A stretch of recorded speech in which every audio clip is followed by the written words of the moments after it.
Nakatingin na sila Mr. Valdez. Kaya nga, asarin natin siya. Yan lang palang ginagawa ng mga tauhan mo, Mr. Valdez. Stress yarn? Shot puno, Pakito. Alam mo, kaysa may stress ka dyan, mag-inuman na lang tayo. Bibili ako ng 4 kantos, ano? Sige, pulutan sa akin. Yelo! Sa akin na yung kwento. Ikaw, Mr. Valdez, anong ambag mo?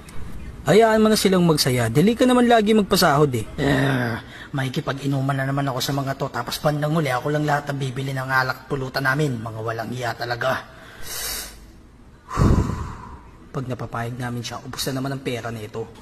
Ano, Mr. Pakito, magbibideo call na lang ba tayo dito? Iinom, sumagot ka. Hehehehehe. Sige, payag ako mag-inuman tayo, pero syempre ambagan. Ayaw niya nang maisahan siya.